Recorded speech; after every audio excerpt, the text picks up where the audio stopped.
우리가 오늘 설교는 이미 다 방언을 받았지만 여러분들 주변에 방언 받기를 원하는 분들을 도움을 주기 위한, 그리고 이것들의 방언을 한번 여러분들이 딱 정리를 할 필요가 있어요. 성경적으로 더 성경적인 지식을 입혀주면 훨씬 더 잘할 수 있어요. 자, 마가복음 16장 17절입니다. 선포해 보겠습니다. 믿는 자들에게는 이런 표적이 따르리니 곧 그들이 내 이름으로 귀신을 쫓아내며 새 방언을 말하며. 아멘. 이것은 하나님의 말씀입니다. 2000년 교회 사 가운데 진리가 하나씩 회복될 때마다 많은 반대와 맞서 싸워야 했습니다. 많은 핍박을 견뎌내야만 했습니다. 초대교회 시대 하나님의 아들이라는 칭호는 로마 황제만 가질 수 있는 것이었어요. 예수님을 향해서 하나님의 아들이라고 고백하는 것 자체가 반역이었어요. 여러분, 그 당시에 반역죄는 목이 그냥 달아나는 거예요. 죽음을 각오하는 것이었습니다. 입술로 주님이라고 고백하는 것은, 나의 왕이라고 고백하는 것은 삶과 행함과 분리될 수 없는 것이었어요. 입술의 고백과 삶은 분리될 수 없는 것이었다. 중세시대의 성경을 자국어로 번역하면 안 됐습니다. 성경책을 소유하고만 있어도 그 사람은 화역감이었습니다. 로마 교황청만 성경을 소유하고 있었어요. 또 믿음으로 구원받는다라고 믿는 개신교인들을 카톨릭 교인들에 의해서 무참히 순교를 당했습니다. 1950년대만 해도 안수하면 이단이었습니다. 사람들이 홀리다운, 성령 안에서 쓰러지면 이단이었어요. 질병이 치유되면 이단이었어요. 축사가 일어나고 귀신이 쫓겨나가면 그거 너무 주술적인 거 아니야? 샤머니즘 아니야?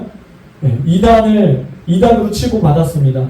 진리가 회복될 때마다 율법적 틀과 종교의 영은 거세게 교회를 핍박했습니다. 방언도 그랬어요. 조용기 목사님과 여의도 순복음교회 교인들이 방언하고 치유한다고 해서 이단이었어요. 이단 풀린 게 1996년도예요. 제가 어렸을 때 여의도 순복음교회를 다녔습니다. 그때는 어린이집도 없고 뭐 그런 것도 없으니까 엄마 쫓아서 그냥 구역예배란 예배란 뭐 새벽예배 다 다니는 거예요. 구역예배 가면 40-50명 어른들 모여있는데 목사님이 설교를 했어요. 목사님 설교 끝난 다음에 제 그 어렸을 때 기억이 아직도 생생해요. 이 불의한 결정으로 우리 교회가 이단이라고 하는데 그 이단에서 벗어날 수 있도록 우리 기도합시다 그러면 거기 40-50명 모인 어른들이요 그냥 엉엉 울면서, 애들처럼 엉엉 울면서 주님 우리 억울한데 이거 이단 풀어주세요. 그렇게 기도하는 거예요. 주님 도와달라고 기도하는 것이 제 뇌리에 생생해요. 지금도 생생하게 남아있어요. 여러분, 오늘날에도 방언이 있습니다. 성령의 은사도 방언도 폐해졌다고 가르치는 것은 대단한 잘못입니다. 또 많은 방언이 마귀 방언이라고 하는 것도 그것도 잘못된 것입니다. 여러분, 아주 소수예요. 저는 지금까지 2번 봤어요. 양심 역사하는 거, 마귀 방언하는 거 딱 2번 봤거든요. 2번뿐이에요. 그러니까 거의 없어요. 재미있는 것은 방언이 끝났다고 주장하는 사람들 중에 방언을 말하는 사람은 단 한 사람도 못 봤어요. 자신이 체험하지 못하는 것을, 자신이 체험하지 못한 성령의 그 역사들을 부정하고 반복하고 그것은 잘못됐다고 말하는 것은 그것은 무지입니다. 무지에서 나오는 거예요. 그러나 전 세계 곳곳에서 많은 크리스찬들이 오늘도 방언을 말하고 있습니다. 바울은 방언을 특별히 강조를 했습니다. 그러므로 방언을 사모하시기 바랍니다. 이미 방언을 받은 분들은 더 깊은 방언, 방언이 더욱더 활성화되도록, 신령한 은사 가운데 이 방언이 활성화되도록 기도하시기 바랍니다. 자, 방언에 대해서 오늘 알아볼 건데, 방언은 크게 2가지입니다. 첫째는 성령 세례, 성령 침례를 받을 때 외적인 표적, 증거로서 받는 방언입니다. 오늘 선포한 말씀에 믿는 자들에게는 이런 표적이 따른다 할 때 이 표적이 헬라어로 세메이온, 그래서 표시, 증거라는 뜻입니다. 그러니까 믿는 자들에게는 어떤 표시를 준다, 증거를 준다. 그 외적인 증거, 뚜렷한 증거가 바로 방언이에요. 이것을 표적 방언이라고 합니다. 둘째로 은사적인 방언이 있어요. 은사적인 방언, 이것을 은사 방언이라고 합니다. 고린도전서 12장 4절과 10절, 은사는 여러 가지나 성령은 같고 다른 사람에게는 각종 방언 말함을 그랬습니다. 여기 보면은 은사 중에 방언이 나옵니다. 그러니까 은사 방언이 있는 거예요. 표적 방언이 있고 은사 방언이 있다. 두 방언 모두 좋은 것입니다. 하나님으로부터 온 것이에요. 성령님이 각 사람에게 주시는 거예요. 왜냐하면 하나님이 주시는 것은 좋은 것이기 때문에. 표적 방언을 살펴보도록 하겠습니다. 예수 그리스도를 믿고 자녀가 된 자들은 적어도 이 표적 방언은 다 받을 수가 있습니다. 표적 방언은 또 두 가지로 구분할 수 있습니다. 하나는 전혀 배우지 않은 언어로 기도하게 되는 것이에요. 저는 중국어 방언하는 사람을 봤어요. 러시아 방언하는 사람도 봤습니다. 예, 저희 민사모는 친구 중에 영어 방언하는 사람도 있어요. 예, 선교사님 간증 들었어요. 아프리카의 선교사님 간증을 들었는데 아프리카인이 맨발 벗고 사는 난 놓고 기억자도 모르는 교육을 한 번도 받지 못한 아프리카 사람이 흑인이 한국말로 그것도 경상도 방언하는 걸 들었대요. 성령주의소 그러더래요. 그래서 선교사님 너무 놀라서 당신 방언했는데 한국말 했다. 뭐라고 한 줄 아느냐. 성령 달라고 기도했다. 이렇게 방언 중에 첫 번째, 표적 방언 중에 첫 번째는 배우지 않은 외국어를 하는 것입니다.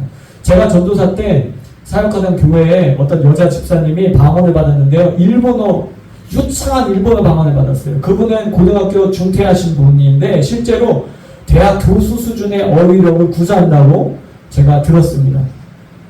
마가 다락방에 120명의 제자들이 모여서 기도했습니다. 그들이 다 성령의 충만함을 받고 성령이 말하게 하심을 따라 다른 언어들로 말하기 시작하니라. 7절에 다 놀라 신기하게 여기르되 보라 이 말하는 사람들이 다 갈릴리 사람이 아니냐. 8절 우리가 우리 각 사람이 난 곳 방언으로 듣게 되는 것이 어찌 됨이냐 그랬어요. 갈릴리 깡촌 출신의 제자들이 대학도 없고 외국어 학원도 없는데 대학도 없고 외국어 학원도 없는데 이 사람들이 어떻게 외국어를 말할 수 있게 되었냐. 깜짝 놀랐어요. 이렇게 표적 방언 중에 하나는 한 번도 배우지 않은 외국어로 기도하는 것이에요. 자, 두 번째, 사람의 언어가 아니라 천국의 언어로 기도하는 방언입니다. 고린도전서 14장 2절 말씀 시작. 방언을 말하는 자는 사람에게 하지 아니하고 하나님께 하나니 이는 알아듣는 자가 없고 영으로 비밀을 말함이라. 이것은 세상 언어가 아닙니다. 영의 언어입니다. 영의 언어이기 때문에 하나님만 알아들을 수 있는 방언이에요. 그러므로 방언의 어떤 중요한 요소 중 하나는 영적 무기로서 우리 대적 원수가 알아듣지 못하게, 그래서 마귀의 계획이 수포로 돌아가도록 하는 것입니다. 예, 적군, 원수의 그 전략 가운데 혼란을 빠뜨리게 하는 거예요. 우리가 일상에서 다른 사람과 대화하고 또 문자 보내고 이메일 보내고 우리가 활동하는 모든 것을 원수가 다 보고 있어요. 그래서 점치는 영이 점쟁이들에게 정보를 알려줍니다. 예를 들어서 어떤 사람이 급하게 미국에 가게 됐다. 그래서 며칠 날 비행기를 예약을 했어요. 그리고 그 미국에 있는 어떤 사람과 통화를 하고 인터넷으로 몇 시 비행기 대화를 했다고 합시다. 그런데 점쟁이가 너 미국 가려고 몇 날 몇 시에 비행기 예약했다. 그러면 어떻게 알았지? 당신 정말 용암이다. 그때부터 점치는 영에 묶이고 컨트롤 당하게 되는 거예요. 여러분 이것은 지식의 말씀의 은사를 대체한 거예요. 대체물이죠. 모조품이죠. 점치는 영. 그러니까 우리가 일상에서 말하는 것, 문자 보내고 이메일 보내는 것 이런 것들을 원수 마귀가 지켜보다가 점쟁이한테 그것을 정보를 주는 거예요. 이들은 서로 네트워크하면서 정보를 주고받습니다. 근데 우리가 볼 때는 인간들이 볼 때는 그것이 정계가 잘 나온다. 어떻게 맞히지? 나는 아무한테도 얘기를 안 했는데. 예, 악한 영들은 서로 네트워크를 통해서 정보를 주고받으면서 우리의 삶을 공격합니다. 그러나 성령님은 원수가 알아낼 수 없는 천상의 언어인 방언을 주셔서 말할 수 없는 탄식으로 우리의 기도를 도우십니다. 그렇기 때문에 방언은 영적 전쟁의 강력한 도구가 돼요. 고린도전서 14장 4절 말씀. 방언을 말하는 자는 자기의 덕을 세우고 예언하는 자는 교회의 덕을 세우니. 오늘 권사님 간증을 들은 적이 있어요. 자기 딸하고 지인을 전도하기 위해서 신방을 갔대요. 신방을 갔는데 들어가려고 하는데 자꾸 방언을 하고 싶은 감동이 생기더래요. 너무 강력한 감동이 생겼어. 그래서 대문 앞에서 딸하고 둘이 우리 5분 동안 방언 기도하자. 그래서 열심히 방언을 하고 이제 신방을 전도를 하고 이제 다시 집으로 돌아왔는데 대낮에 도둑이 든 거야. 자기 집에 도둑이 든 거야. 근데 옛날에는 이렇게 금은 모아 폐물을요 이렇게 장롱 속에다 숨기기도 하고 뭐 장판 밑에 숨기기도 하고 막 이랬다고요. 현금도 막 숨기고.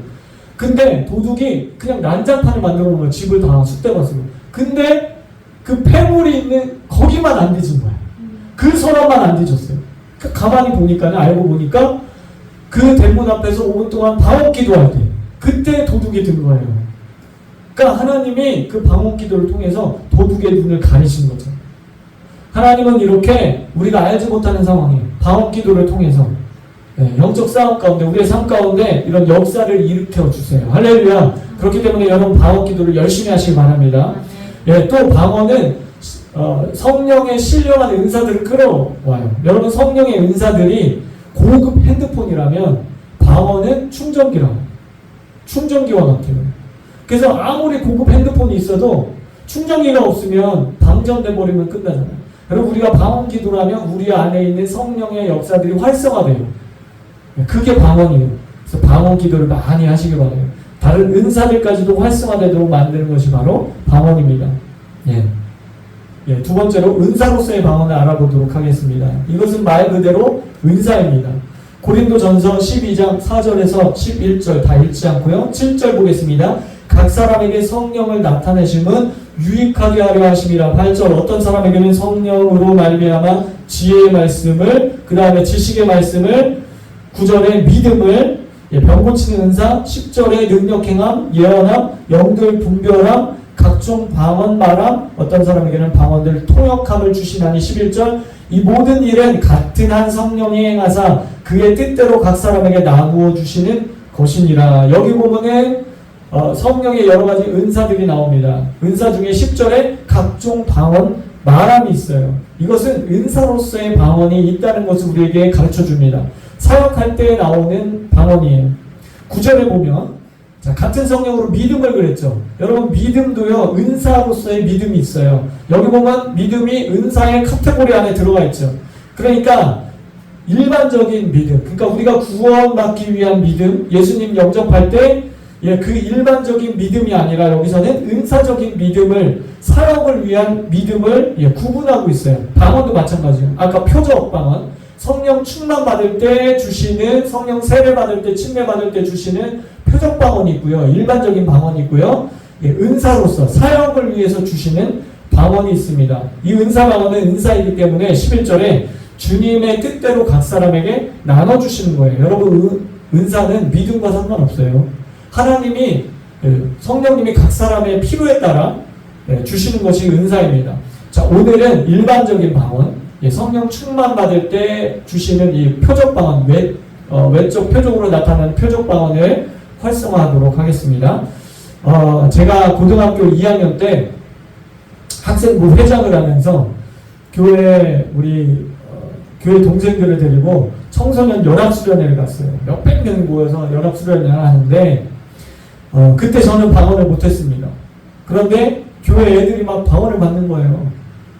교회 수련회 이제 쫓아온 초신자도 막 방언을 받는 거예요. 너무 억울하잖아. 너무 막 질투가 나고 시기가 나고, 아니 초신자도 방언을 하는데 나는 모태신앙이고 막 회장이고 내 체면이 안 서잖아. 주님 자존심이 이게 뭡니까? 그래가지고 제가요 야자 끝나고 매일 밤 교회 와가지고 1시간씩 통성으로 기도했어요. 그렇게 2주간 기도해서 제가 드디어 방언을 받았어요. 자, 제가 이런 왜 간증을 하느냐? 어떤 사람들은 더 신실하고 더 신앙이 좋음에도 불구하고 왜 방언을 받는데 어려움을 겪게 될까요? 그 이유에 대해서 말씀드리도록 하겠습니다. 우리는 언제나 가장 좋은 해답이 성경에 있다는 것을 알아야 됩니다. 따라해보겠습니다. 성경 안에 있다. 성경 안에 있다. 성경 안에 있어요. 모든 해답은 성경 안에 있어요.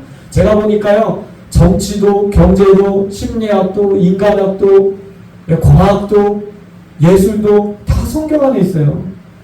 성경 안에 있어요. 자, 성경의 4가지 사례를 말씀드리도록 하겠습니다. 이것은 방언을 받고 싶지만 아직도 못 받는 분들과 또 그런 분들을 돕고 싶은 분들에게 꼭 필요한 지침이 될 것입니다. 저는 이 방법을 통해서 단 한 번도 실패해 본 적이 없습니다. 제가 교만해서 그런 게 아니라 성경의 원리에 따라 해서 한 번도 실패해 본 적이 없어요. 그럼 말씀이 믿음이에요. 말씀이 믿음이에요. 말씀을 떠난 믿음은 맹신이에요. 우리가 말씀을 믿는 게 믿음이에요. 아멘? 네, 그렇기 때문에 우리가 성경의 원리에 따라서 행하면 100% 방언을 받을 수 있어요. 자, 따라해 보겠습니다. 방언은 성령님이 나를 통해 말씀하시는 것이 아니다. 예, 방언은 성령님이 나를 통해 말씀하시는 것이 아니에요. 네 가지 사례를 말씀드릴게요. 첫 번째, 사도행전 2장 1절에서 4절입니다.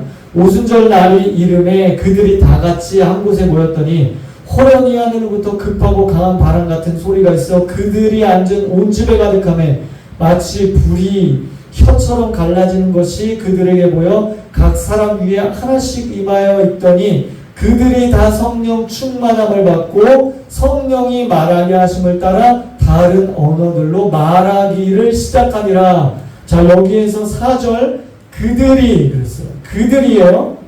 말하는 주체는 그들이에요. 성령의 말하게 하심을 따라 다른 언어들로 말하기 시작하니라. 자, 이해를 돕기 위해서 두 가지 질문해 보겠습니다. 누가 방언을 말하게 도우십니까? 성령님. 성령이 말하게 하심을 따라 그랬잖아요. 자, 두 번째 질문. 누가 다른 언어들로 말하기 시작했습니까? 그들이. 즉, 성령님이 말씀을 주시고 사람이 그들이 방언을 말했어요. 성령님이 사람의 정신을 지배해서 로봇처럼 우리 혀를 움직이는 게 아니에요. 성령님이 말씀 주시고 기름 부어 주시고 방언을 사람이 말했어요. 사도행전 10장으로 떠나보겠습니다. 로마 사람 백부장 고넬료에게 우리가 배울 수 있습니다. 베드로가 이 말을 할 때 성령의 말씀 듣는 모든 사람에게 내려오셨어요. 45절 베드로와 함께 온 할례 받은 신자들이 이방인들에게도 성령 부어주심으로 말미암아 놀라니 이는 방언을 말하며 하나님 높임을 들음이로라. 여기서 기름 부음을 주시는 분은 성령님이시고 방언을 말하는 자는 그들이었어요. 사람이었어요. 자, 한 가지 더 사례를 볼까요? 사도행전 19장 6절 다 같이 시작. 바울이 그들에게 안수하매 성령이 그들에게 임하심으로 방언도 하고 예언도 하니. 바울이 에베소 제자들에게 안수했을 때 성령이 임하심으로 그들이에요. 그들이 방언을 했어요. 예언을 했어요. 자, 고린도전서 14장 18절 바울은 자, 여기서 보면 내가라고 말합니다. 내가 너희 모든 사람보다 방언을 더 말함으로 하나님께 감사하노라. 여기서 바울은 성령님이 라고 말하지 않고 내가라고 말했습니다. 주님은 결코 사람이 억지로 무엇인가를 하도록 하시지 않습니다. 만약 그렇게 하신다면 하나님은 3초 안에 이 전 지구의 85억 인구를 다 예수 믿게 하고 그냥 다 천국으로 데려갈 수 있어요. 그러나 주님은 그렇게 하시지 않습니다. 주님은 인도하세요. 주님은 우리를 지도하시고 고모하시고 감동하시고 내적 증거를 주시고 우리의 삶을 간섭하시지 우리를 로봇처럼 강제적으로 행하시지 않아요. 예수님이 여러분 잘 들으세요. 예수님이 이 땅에 계실 때 악한 영에 대해서는 원수야 떠나가라 명령하셨어요. 근데 사람의 영에 대해서는 단 한 번도 명령하신 적이 없어요. 아무개의 영아 어떻게 해라 믿어라. 악한 영에 대해서는 예수의 이름으로 명하노니 떠나가라 말씀하셨지만 사람의 영에 대해서는 그 자유의지를 꺾고 부수고 말씀하신 적이 단 한 번도 없어요. 하나님은 그렇게 하시지 않아요. 그러나 마귀는 사람을 조종하고 강제하고 착취합니다. 그러나 주님은 인격적으로 신사적으로 우리에게 마음문 밖에서 노크하세요. 그 마음문을 열 수 있도록 노크하세요. 감동하세요. 지도하시고 고무하세요. 이것이 제가 고등학교 때 방언에 대해서 실패했던 결정적인 이유였습니다. 저는 너무 신실한 나머지 이렇게 말했어요. 하나님, 저는 방언 받기를 원하지만 기도 중에 자꾸 혀가 꼬이고 이상한 말이 나와서 기도를 멈췄습니다. 내가 억지로 무엇을 만들어낼까봐 걱정되고 염려돼서 멈췄습니다. 그러므로 성령님, 내 혀를 완전히 사로잡아서 방언을 말씀하실 때까지 저는 그냥 기다리겠습니다. 이게 제가 방언을 받지 못한 실패한 이유였습니다. 실패하는 많은 이유 중 하나는 잘못된 생각으로부터 시작이 됩니다.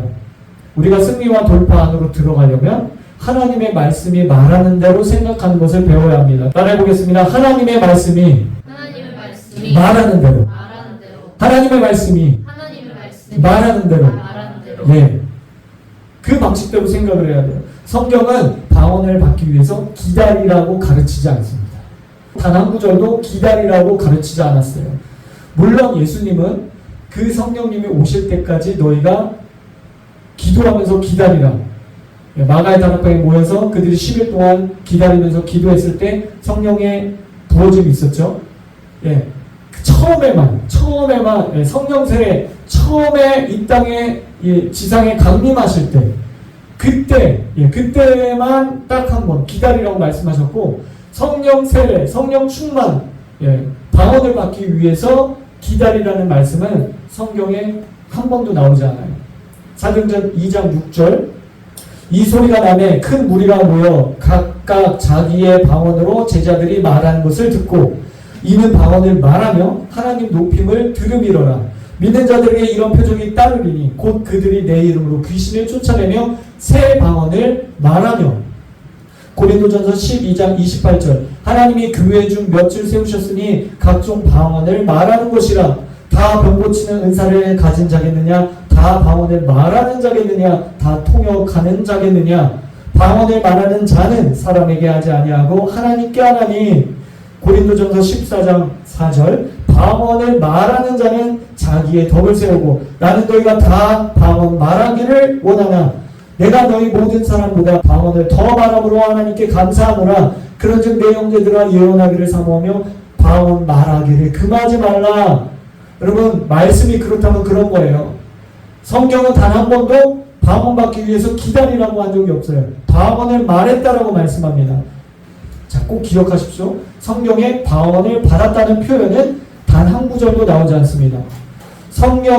성령의 말하게 하심을 따라 방언을 말했다 또는 방언을 했다 이렇게 말하고 있습니다. 물론 성령님으로부터 방언을 우리가 받는 것이기 때문에 우리가 보통 말할 때 방언 받았다 이렇게 말합니다. 이것은 틀린 것이 아닙니다. 그런데 성경에 방언을 말했다고 표현함으로써 말하는 이는 성령님이 아니라 그 사람이라는 것을 우리에게 가르쳐주고 있습니다. 성령님이 내 안에 오신다는 것은 성령님이 우리의 영혼 엉덩이를 걷어차고 야 너 이 몸에서 그냥 빠져나가 내가 이 몸을 컨트롤할 거야 그게 아니에요. 그 인격 본성을 그대로 유지하면서 하나 성령님과 완전한 연합 가운데 역사한다는 의미입니다. 따라서 방언을 받는다고 우리가 통상적으로 말은 하지만 받는다는 개념을 잘못 오해할 수 있기 때문에 위로부터 내리는 성령의 기름 부으심으로 충만할 때 그 외적으로 내가 내 의지로 내 믿음으로 방언을 말하는 것입니다. 당연히 방언을 우리가 의지로 말할 수도 있고요. 또 우리의 의지로 멈출 수도 있어요. 자, 그럼 성령님이 하실 일과 우리가 할 일이 있습니다. 구원도 성령 세례도 성령 충만도 은사도 거룩도 주님이 우리에게 주시는 것이고요. 이것은 하나님의 일입니다. 그런데 내가 할 일이 있어요. 그것을 우리가 받아들이는 것이에요. 마음의 문을 열고 영접하고 믿고 사모하고 행함 있는 믿음으로 그것을 쫓아가는 거예요. 자, 정리하겠습니다. 방언을 말하기 위한 순서가 있습니다. 먼저 성령 충만을 구하십시오. 그리고 성령의 기름 부으심 안에서 입을 벌려 말하기를 시작할 때 방언을 말하게 됩니다. 방언에만 집착하지 말고 먼저 성령의 기름 부으심 안에 거하고 성령 충만하고 그러면 그 외적인 표적으로 방언을 말할 수 있게 돼요. 성령의 충만 안에 거한 다음에 멈추면 안 돼요. 계속해서 기도를 해야 돼요. 한국말로 기도하다 보면 혀가 꼬이기 시작해요. 어떤 다른 말이 튀어나오기 시작해요. 거기서 멈추면 안 돼요. 계속해서 말해야 돼요. 그 말은 성령님이 하시는 것이 아니라 내가 말하는 거예요. 성령 안에서 우리가 방언을 말하게 되는 거예요. 그러면 유창한 방언을 말할 수 있게 됩니다. 자, 우리가 지금 이제 실제적으로 한번 해보도록 하겠습니다. 자, 우리 앞으로 나와 보실래요?